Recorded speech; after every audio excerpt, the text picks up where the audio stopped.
not something that the council do approve of. Please be advised that if you would be unable to unmute yourself, you have to raise your hand. You will be recognized by one of the co-hosts and they will unmute you. If you're on the phone, you push *6 and they will unmute you.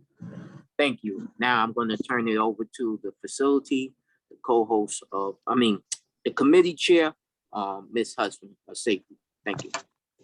Good morning, everyone. Welcome to the Safety Committee meeting. Today we will be presenting Nutrition 101. Thank you all for waiting. Thank you all. I'm just going to introduce our presenter today. We are honored to be joined by Cali Gitlin. She is a 2020 graduate from the University of Texas at Austin. She holds a degree in nutritional science and minor with distinction in entrepreneurship. Cali has worked as a nutrition consultant to companies developing healthy products. Cali is curious, empathetic, and incredibly passionate about food, and has the desire to work towards helping those around her pursue healthier lifestyles.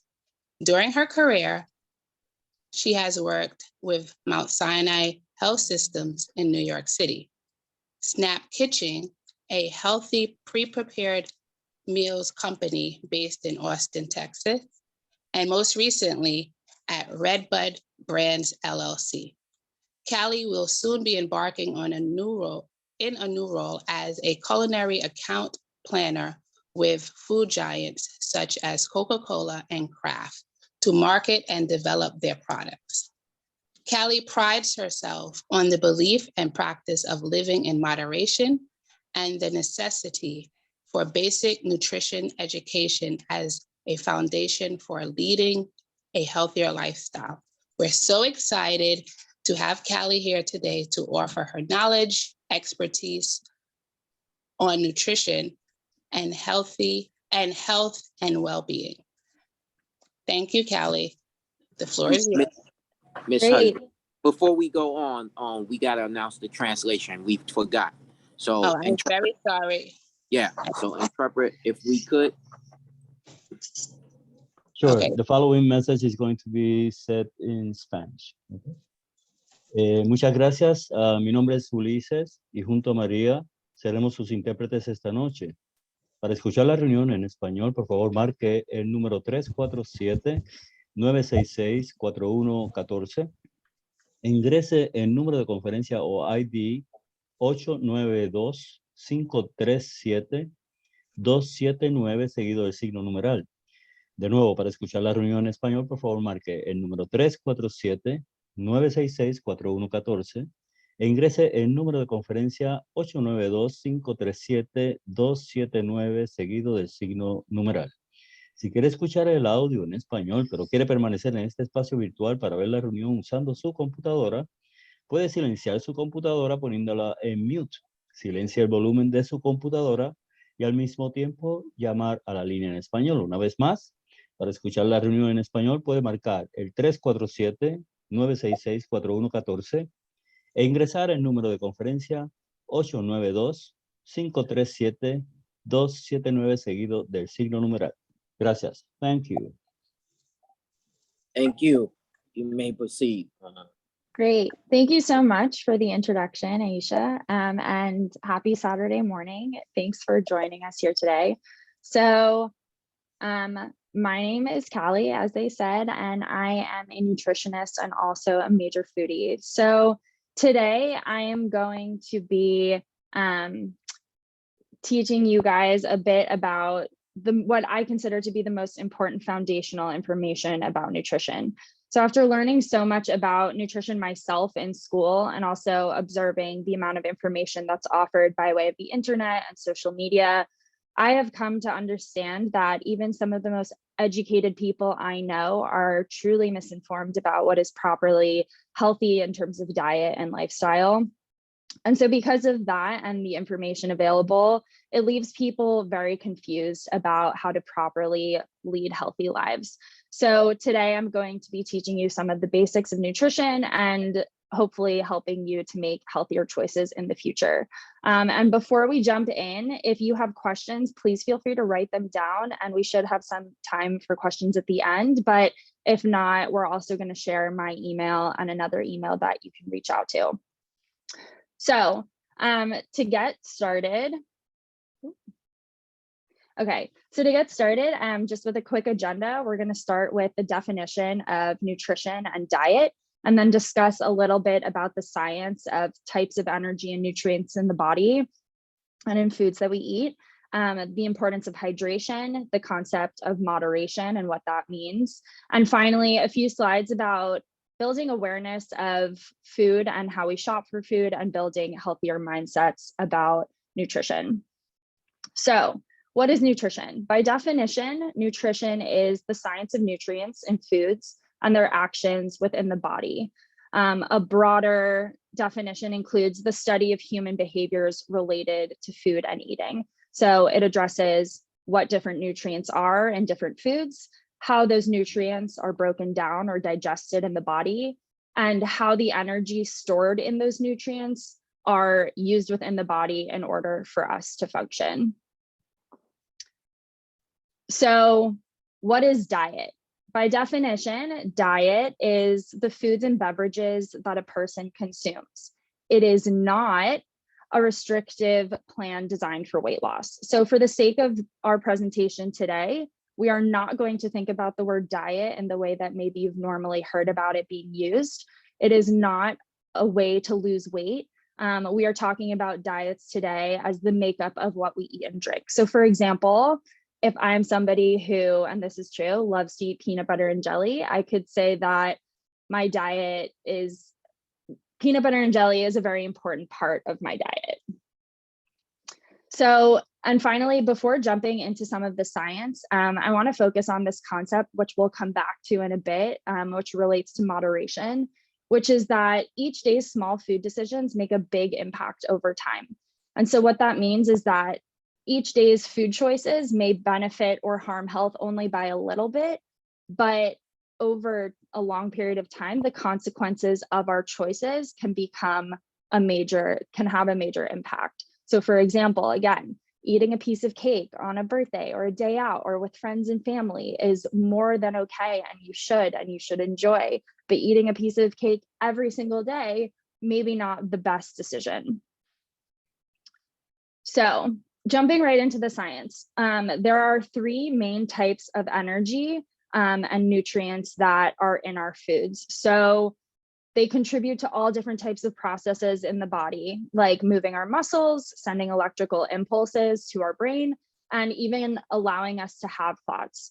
So the main three types of energy are carbohydrates, fats, and proteins. All right, so carbs.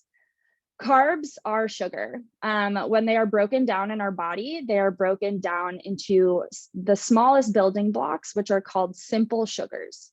So there are three kinds of simple sugars, which you don't need to remember, but just for information's sake, they're called glucose, galactose, and fructose. And the reason they're called simple sugars is because as they are in their simplest or smallest form, they are most readily able to be converted into energy to be used by our bodies for numerous functions. So some examples of foods that have simple sugars are juice, candy, or sweets like cake and ice cream. And on the flip side, the other type of carbs are called complex sugars or complex carbohydrates.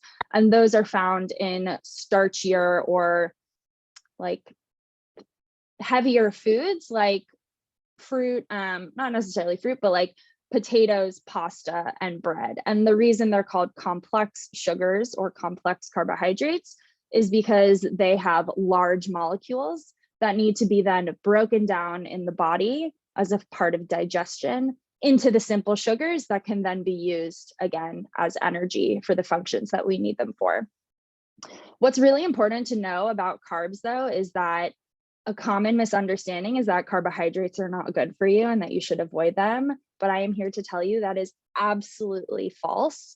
By recommendation, carbohydrates are supposed to be 45 to 65 of your daily intake. So that's almost like, that's about 50, if not 55% of what you're eating every single day. And the reason being that they are a main source of energy for our body and particularly for our brain function. So they are very important, and don't let people tell you that they're bad for you. Okay, and so fats, again, people think that fats equals bad, and that is not true. Some of the main functions that fats play in the body are that they are stored in our body as backup energy. If we don't have energy from the food that we're eating, they insulate our bodies against extreme temperatures. They keep us warm. They protect us against shock. So if you fall, you have some cushioning, you won't break your bones as easily. They maintain cell membranes, which are crucial parts of all of our cells, which make up our entire bodies and all of our organs and tissues. And those are just some of the functions among many. So what's really important is how to remember the two main types that you see here of fats. So saturated fats and unsaturated fats. There are two main ways to remember the difference. The first is that saturated fats come from animal products and unsaturated fats come mainly from plant products. The other way to remember it is that saturated fats are solids at room temperature and unsaturated fats are liquid at room temperature. So for example, butter, you leave it out on the counter, it might melt a little bit, but it stays in its shape. It's a saturated fat. Whereas olive oil is liquid at room temperature sitting on your counter. That's an unsaturated fat. So other examples of saturated fats that come from animal products, as I mentioned, are eggs, milk, cheese, yogurt, fat on meat and bacon and steaks, and also in fried foods. Whereas unsaturated fat examples are oils, nuts, nut butters like peanut butter, avocado, things like that. And you might see in media or anything that you've read about fat that there are good fats and bad fats. And what they're referring to when they say that is the difference between saturated and unsaturated fats. So why are saturated fats bad? This is really important to understand and is also something that so many people confuse. Saturated fats contribute to higher levels of cholesterol. So when people get anxious about having high levels of blood cholesterol and they think that consuming cholesterol will raise their cholesterol in their body, that's not true. When you consume high amounts of saturated fat, it increases your cholesterol. So make that known. But when people say, oh, I can't eat a lot of eggs because they're high in cholesterol, it's not the cholesterol, it's actually the saturated fat in the eggs that affects your cholesterol. On the flip side, unsaturated fats do quite the opposite, and they help to stabilize our blood cholesterol levels, keep us healthy, reduce inflammation, and function in several other ways. So to clarify, that's the difference between them, but also just because they're labeled as bad fats or good fats does not mean that you should always have one and never have the other. That comes back to our concept of moderation, and it just means that you should be mindful of which kinds of fats you're eating in general. So here's a little test question, is that, and something that a lot of people get confused about, what kind of fat does coconut oil have, right? So coconut oil is something that a lot of people have also recently been using as, a healthy alternative to other fats when they're cooking and baking. But actually, coconut oil is a saturated fat. Even though it comes from a plant, like I said, it is solid at room temperature. If you've ever had a jar of coconut oil, you know that it stays in its solid form. And because it is a saturated fat, it is actually not encouraged to be used as a healthy alternative in cooking and baking. So I just wanted to clarify that because I always think that that's really interesting. And then on to proteins. So proteins play so many different roles in our bodies, but mainly they help to build and repair muscles and tissues. They help to make sure your metabolism is operating smoothly. They do a lot of work in our cells that contributes to the structure, function, and regulation of the body's organs and tissues. And honestly, most importantly, they help to repair and make new cells. So that helps to help you develop and grow as a person as you get older. Bottom line, very important. And the foods that are very high in protein are meat, seafood, nuts, eggs, which and dairy, which is like yogurt, milk, cheese, and beans. Okay, and so now another quick little exercise, which I'll just kind of walk you through. Now that we know the main types of energy, I figured that we could kind of go through these snacks and try and identify which types of energy they each have, right? So an important reminder before you think about that though, is that even though most foods have more than one type of energy in them, they might have carbs and protein or protein and fat. We try to categorize them by the nutrient that they have the most of. So an example would be peanut butter, which is kind of giving a hint to some of these, but it has both fat and protein. So in this first picture, the apple sandwich with the peanut butter and chocolate chips. So this one has carbohydrates from the apples, which are fruit, fat from the peanut butter and chocolate chips, and protein from the peanut butter, which, yeah, so you see how peanut butter is in both fat and protein there. So then moving on to the peanut butter and jelly sandwich, you could look at that. And so the answer to that is that the carbohydrates are the bread and the jelly. So jelly has sugar from the fruit that is made, that is used to make the jelly. The fat is the peanut butter, and the protein is also the peanut butter. And then lastly, we have this fruit parfait, and that shows us that the carbohydrates is the fruit, the fat is the yogurt, and the protein is also the yogurt.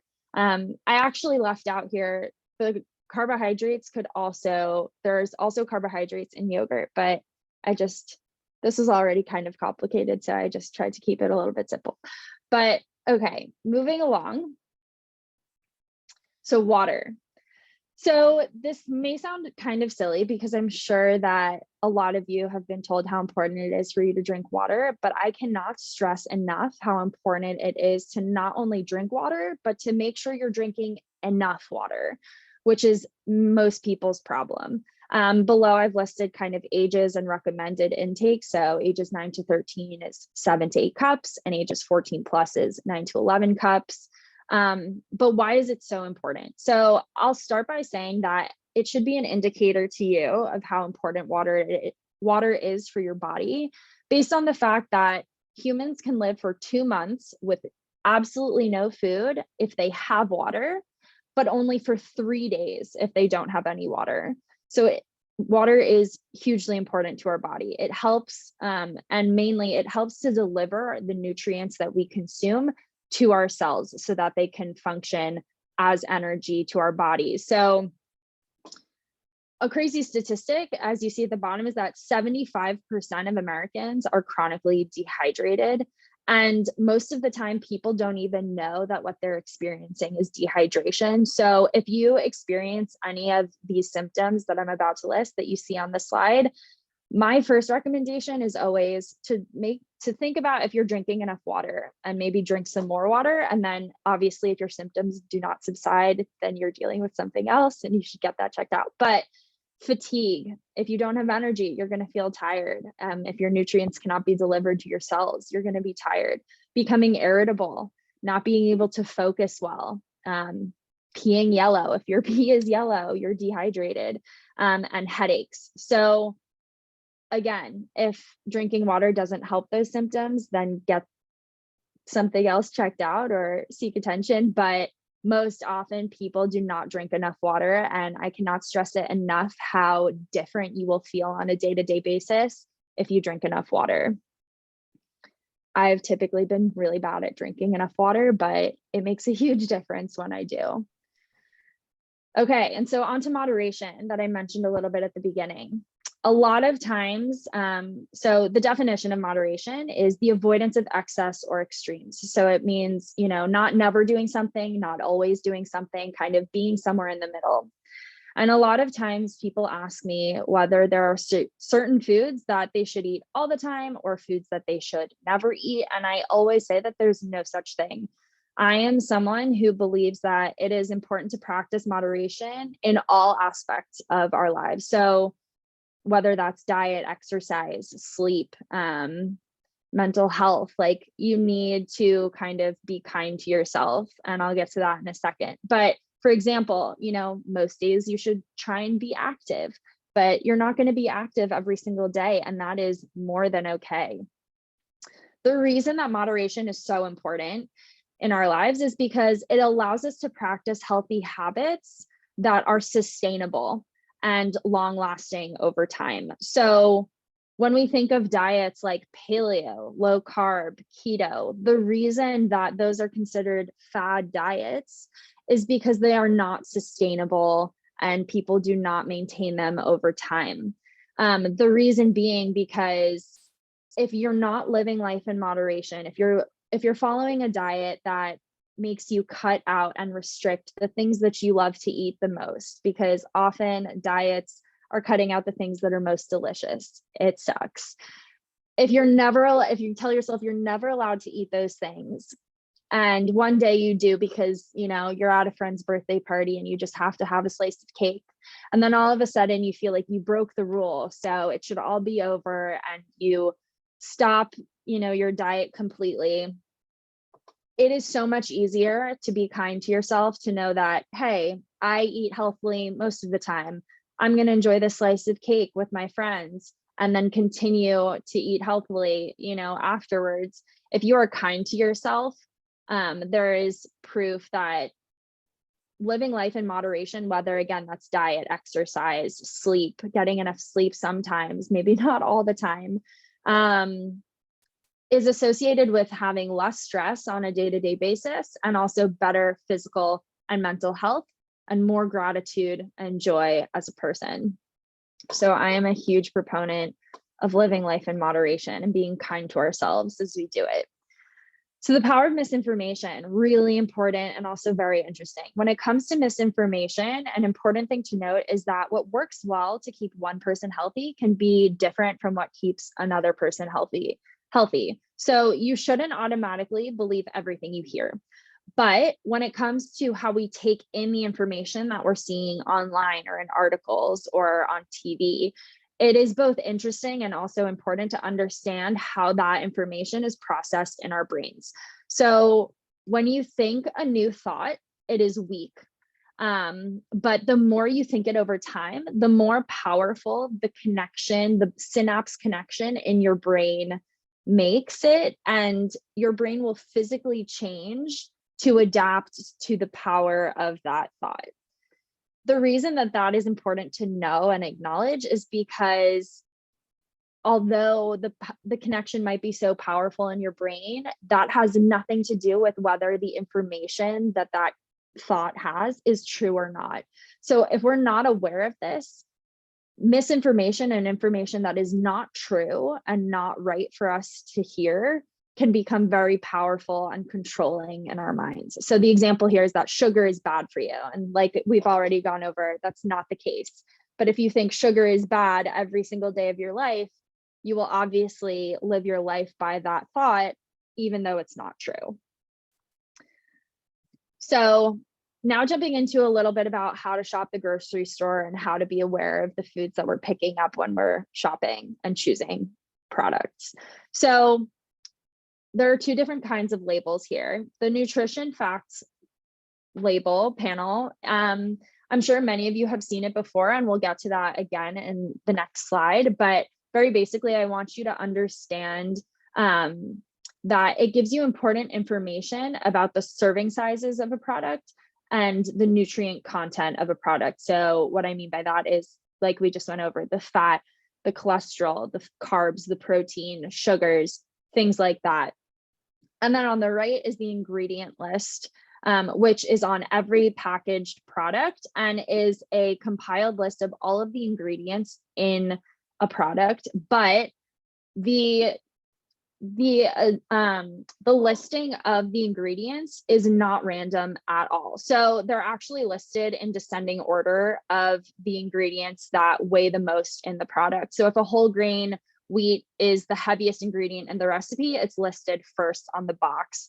And typically when you're shopping for healthier products, you want to avoid most of the time, again, not all of the time, products that have sugar as like the second or third ingredient on a list, because that means there's a lot of sugar in the product.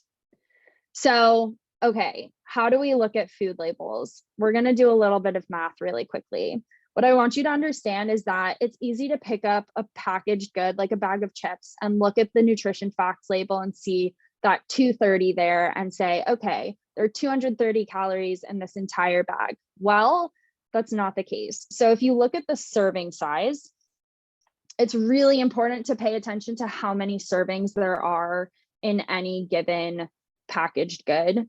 And so what you're going to do is, in order to understand how many calories, how many grams of fat or grams of carbohydrate or grams of protein there are in the entire box or the entire bag, you have to multiply the number of servings by those numbers, because those numbers represent the amount in one serving. So in this case, if we look at this label, we would have to multiply 8 by 230 to get the number of calories in the entire container. So if you didn't know any better, you'd think that, oh, the entire container has 230 calories, when in reality, it's actually 1,840 calories. So if you can, I mean, you don't have to go and do that math, but it's good to be aware that those numbers are not representative of an entire package.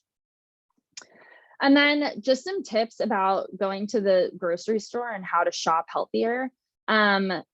Definitely make a list. Make a list because it will save you time so that you don't have to wonder what you need. It will save you money because you are less likely to pick up products that you didn't necessarily account for and don't need. And it saves you from making unhealthy choices because oftentimes I know it says don't shop hungry, but this is kind of associated. If you go to the grocery store and you're hungry or you're with a little kid and you haven't made a list of the things that you need to get in, get them, and get out, you are much more likely to pick up products that might look enticing and that are marketed to you to look delicious.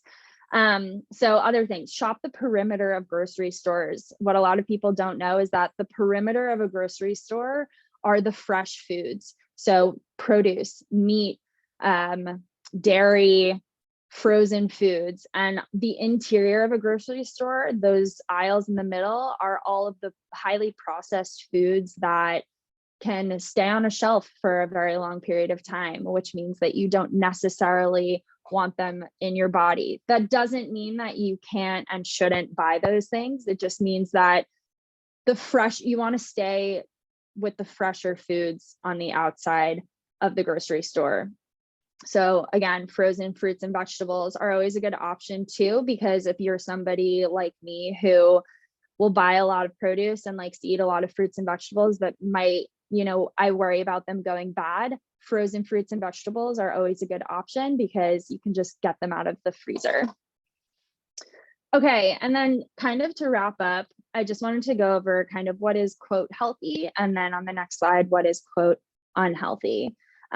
Eating a balanced diet, again, not everything is going to be the healthiest thing, and it doesn't have to be. If you can eat, mostly things that are fresh and that are good for you, that's enough. Staying active and also finding ways to be active in a way that you enjoy is hugely important. If that's playing a sport, going on a walk, whatever that means, just try and move your body as much as you can. Again, enjoying things we love in moderation. You should be able to enjoy the things that you love and not live a life where you feel like you should never be allowed to have them. Getting enough sleep. Sleep is underrated. Getting enough sleep is hugely important to the way that we function on a day-to-day basis. It also has so much effect on our metabolism and how we digest the food that we intake. staying hydrated, I pushed earlier, but drink enough water, and practicing this idea of holistic wellness, which means that it's not just about your diet, it's not just about exercising, but are you mentally healthy? You know, are you like, what are your relationships like with your friends and family? Kind of trying to be balanced in all aspects of our lives is hugely important. And also understanding that it is okay to not be, quote, healthy all the time, and that we should be kind to ourselves and know that, you know, we're not perfect. We can't hold ourselves to these extremes. So on the flip side, what is unhealthy? Fad diets, these things that make us restrict the things that we love. Don't do them. They're not sustainable. Again, restricting the things that we love. And also viewing foods as good or bad. I don't encourage that, especially around younger children and growing children, to paint things as good or bad, or that we should have them or should not have them, is not a way to look at things.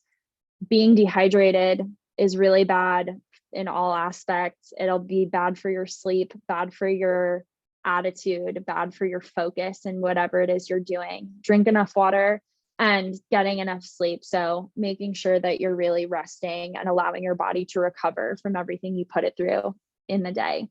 So with that, I have some resources that I'm sure we could send out in a short PDF at some point, but this is just more information about how to shop a grocery store and additional science, nutrition information, as well as recommendations for how we should balance our diets based on the different nutrients that we went over. But that is it. Thank you guys so much. Thank you, Callie. We appreciate all the information that you provided for us. Joanne, do you want to start with any questions? Sure. I think there is a question in the chat. What would you say to family that regularly orders takeout due to their heavy work schedule? Where should they start to begin eating healthier? Yeah, that's a great question. I would say that, you know, if you're used to getting takeout, I would try and, well, one, if there are options on a menu for more vegetable heavy options, like if you're ordering Chinese food takeout, you know, there are vegetable dishes, trying to kind of stay within those healthier guidelines in any way you can. Again, it's not going to be perfect, and, you know, you're not always going to be eating the cleanest, and that is more than okay. But making sure, again, if you're eating a lot of takeout, those meals typically are higher in sodium as well. So making sure that you're balancing that out with more water intake will be really important. And, you know, also trying to maybe get fresh fruits and vegetables in other parts of the day. So whether that's at snack time or having those other things in other parts of the day on hand. Great advice. Another question is, they are asking for your expertise on, do you support the myth of drinking 8 glasses of water a day daily, or just limiting your intake of sugary drinks? So I would say both. I would say definitely drink as much water as you can. Obviously, there is such a thing as drinking too much water, but I feel like so many people don't drink enough water that drinking more water will not be reaching that limit. And I would also say that limiting sugary drinks is also important, because the recommendation is that we shouldn't be having more than 10 grams of added sugar in our diets daily. And so by drinking sugary drinks, you're already reaching, if not exceeding, that limit just in a cup of juice. So even a good recommendation for that, if you're someone who loves apple juice or orange juice or whatever, maybe fill half a glass with juice and fill the rest up with water. So it might be a little bit watered down, but at least you're getting less of those calories. Great advice. So we have two more questions. One question is, this is an important question. How does nutrition affect ADHD, which is attention deficit hypertension disorder? And, you know, there's these myths around gluten and Cajun free. Can you speak to that? Yeah. So about ADHD, I actually will say that I don't know so much about that, but I'd be happy to even just look into that and get back about that question.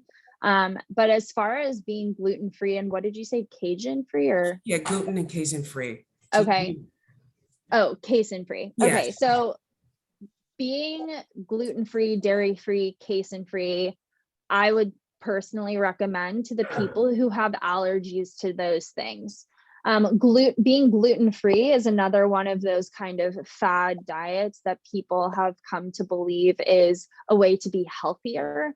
But honestly, what tends to happen in the body, especially with dairy, actually, and a reason why so many people develop lactose intolerance is because the less we eat those things, the less our bodies are able to process them.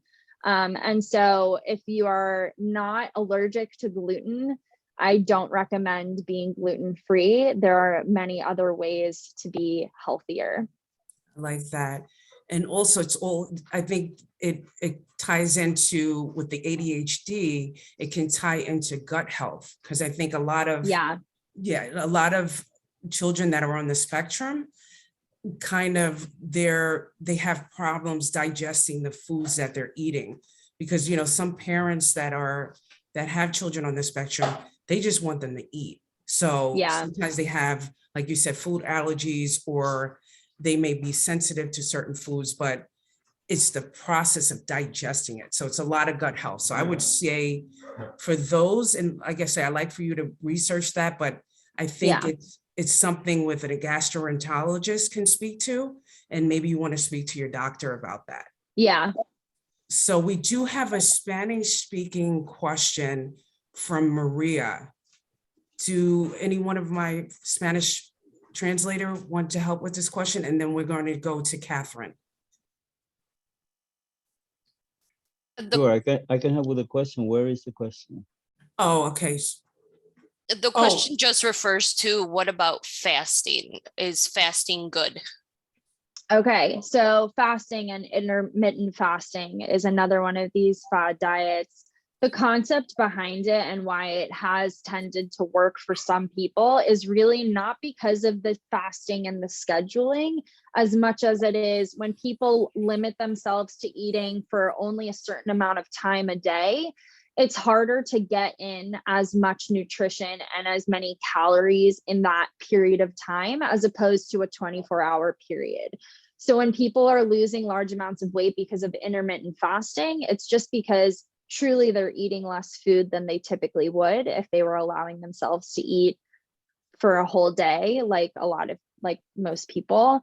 But I also don't recommend that, because what can happen, and it can backfire, and people do see this occurring, is that if you fast, when your body gets so hungry, you not only are more likely to binge and eat exorbitant amounts of food when you finally can eat, but what happens is our bodies are like machines, and when they think that they don't know the next time they're going to eat, they hold on to fat, and so it actually prevents fat loss in that regard. So I don't encourage intermittent fasting, but it's just a way that people can kind of hold themselves accountable with certain rules in place. Thank you for that. What about, just to piggyback off that, what about detoxing? In terms, is that better than fasting, using foods to detox the body, which is draining all the bad stuff and then just replenishing your body to bring in the good stuff? I personally don't necessarily believe in detoxing. Again, like I really fall back on drink enough water, eat whole foods as much as you can, stay away from, not stay away entirely, but the majority of your diet should be whole, fresh foods, whether that's whole grain, breads and pastas, fresh fruit and vegetables, proteins, dairy even. If you can stay away from all of the like highly processed foods, you will feel better, I promise you. And you will feel probably just as good, if not better, than detoxing for 10 days or on a cleanse or whatever. I love that. I definitely love that. So Catherine, if you want to take yourself off mute, I see your hand is raised. You can please just ask your question to Ms. Cali. Hi, yes, good afternoon. What do you say would be a healthy diet for a person that is diabetic, is allergic to all fruits, tree nuts, walnuts, etc., and you go by your cultural foods? Do you eat? What would you say to that? So that's definitely hard. I think it's hard foundationally just when you have that many allergies. And it's also hard to be diabetic, obviously. I don't have a great answer for that on the spot, I'm going to be honest. But again, it's something that I would be happy to get back to, because I wouldn't want to give you the wrong information just off the top of my head. But I'd be more than happy to look into it. Thank you. Thank you for that. I would just also encourage you to speak with your doctor, your primary PCP, in reference to anything, especially if it's a child who's diabetic. Just speak to your, but there are some things that you can do, but I would speak to your professional, a professional in regards to that. We do have another hand raised. We have Miss Council Member Celia Green, I'm sorry, if you want to take yourself off mute and ask your question. Ms. Green, are you giving us a high five, or you're just, oh, are you a little shy right now? I'm not sure. Did she leave or? We may Okay, have to unmute her. I don't know if she can unmute herself. okay, yeah. Well, in the meantime, we do have a question from Nikki, who is stating, is there any suggestion to encourage a child who doesn't eat any fruit to try to eat some fruit? Yeah, so that's definitely a common problem that a lot of parents have. And what I would say is I would encourage them to try things, to get in a habit of trying things, and also to make sure that when they might not like something, to not make that an issue, right? You don't want to discourage a kid from ever trying something new, but also there are definitely ways, and I think like entire cookbooks of parents who have found sneaky ways to incorporate more fruits and vegetables into their children's diets, whether that's through something baked or just in the meals that they're making. Like you can puree a lot of fruits and vegetables and like use it as sauces. So there are other ways to kind of get around that other than just directly serving them fruit. But I would say definitely also just take to the internet, because again, this is an issue that so many parents have and have dealt with over time. That's an excellent. So we're going to go back to Miss Councilmember Green, and then we see Constance, and then there's another question in the chat.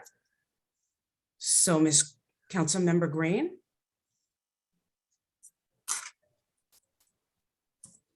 I don't know if she's unable to mute herself. So we'll move on to Councilmember Green. Are you there? Yes, I am. Okay, perfect. You can hear me now? Yes. Yeah. Okay. All right. Thank you. Because it keeps giving me a message saying the host is not allowing participants to unmute. But thank you for the presentation. I just wanted to know if it was going to be, can it be sent to us as well? It will be recorded and placed on YouTube.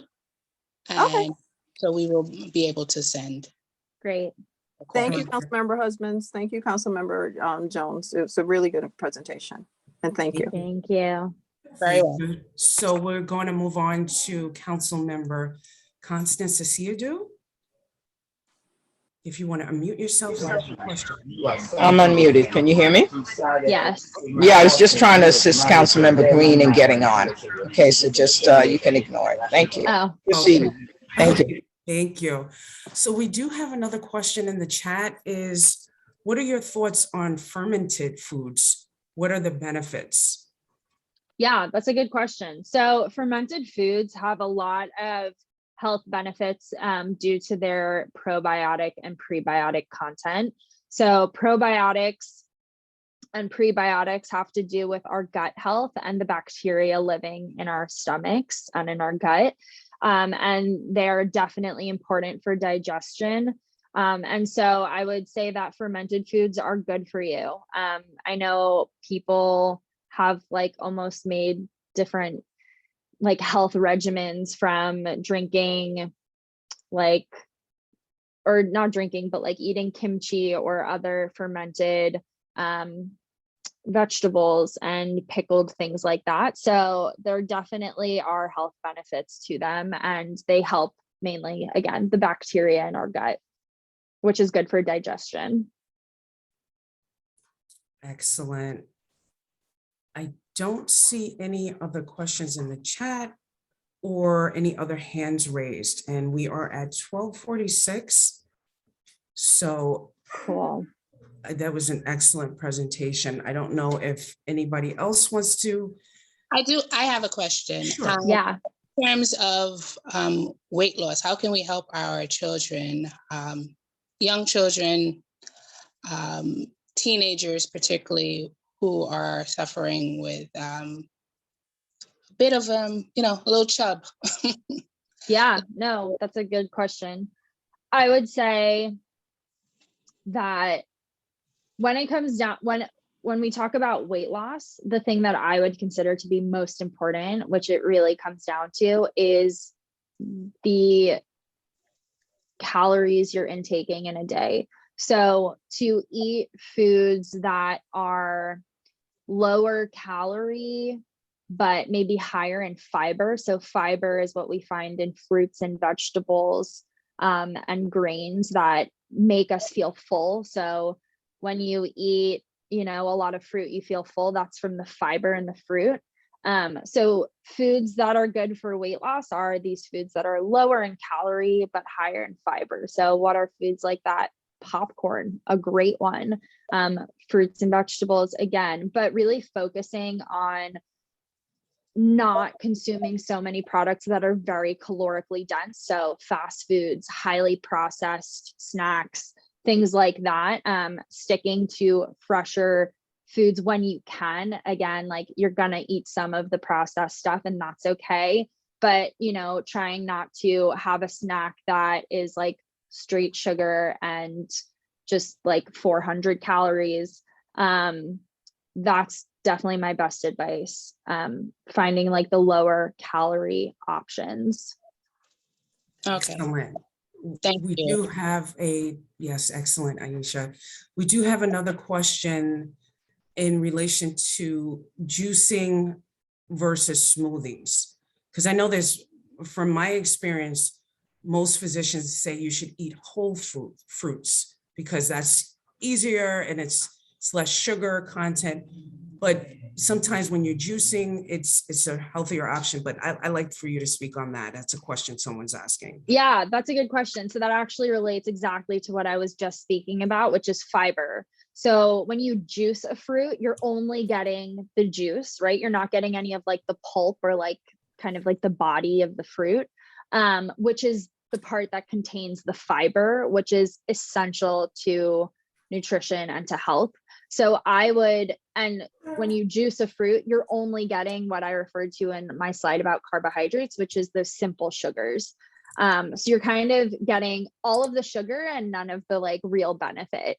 So I don't encourage juicing, but smoothies can be great because you're getting all parts of the fruit that are just also drinkable. Excellent.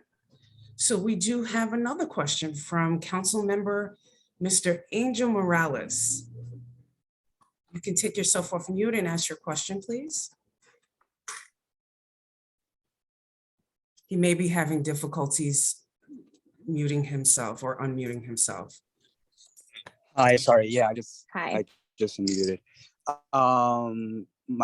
Actually, before I ask my question, I just wanted to say, Cali, the presentation has been absolutely informative and amazing. So thank you for being here, sharing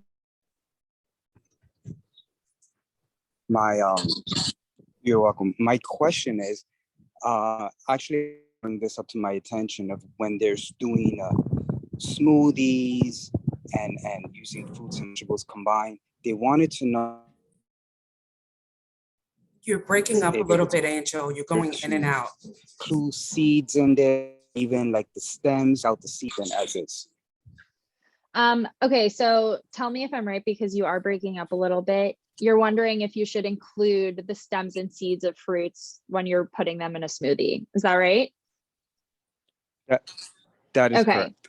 So it depends on what fruit or vegetable you're eating. So for example, apple seeds, as many people know, are not supposed to be consumed because they contain small amounts of cyanide in them.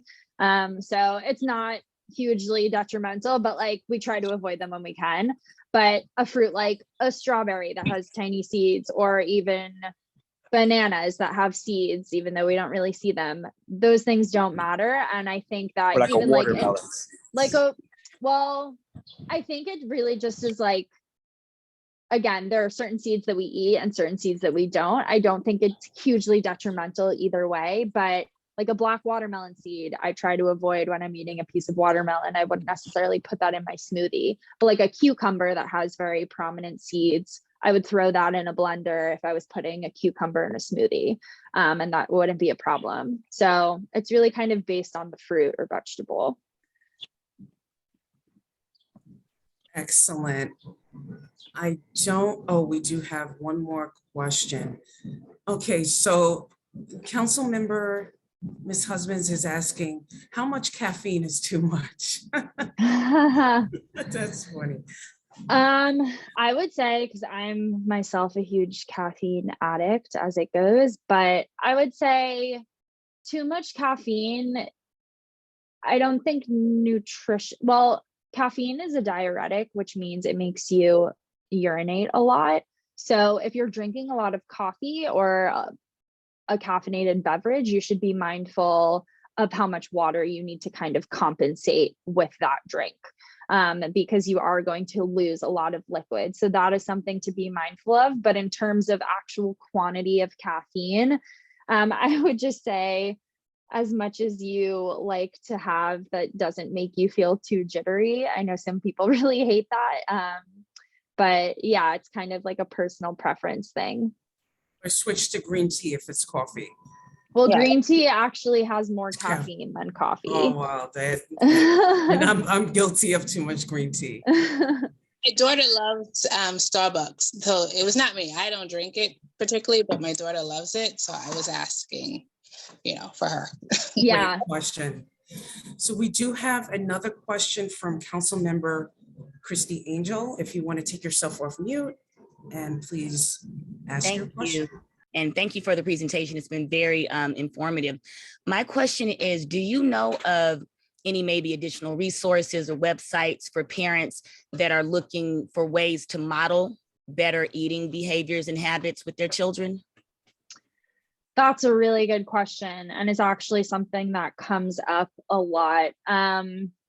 I don't off the top of my head, but again, something I'd be happy to look into for you and get back to you with some more direct resources, because I know that that is a huge problem, and something that people really struggle with, because as we know, our kids grow up around us, they kind of adapt our own habits, and we do our best, but we can't be perfect. So I will look into that for you and get back to you with that.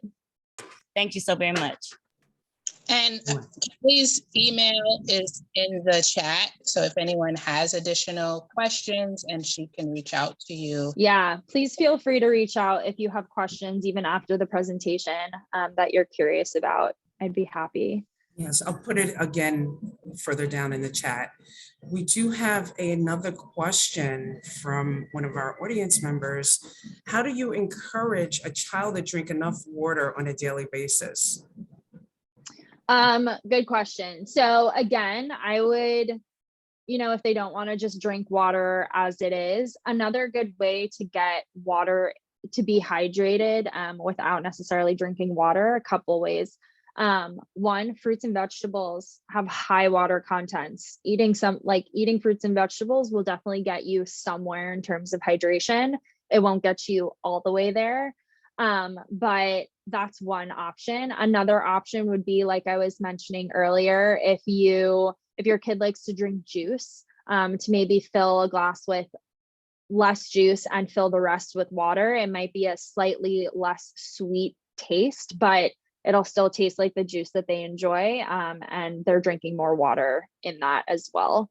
Or even like popsicles, popsicles are typically not too high in sugar. And as we know, are water-based. So there are other ways to get kind of some hydration in there.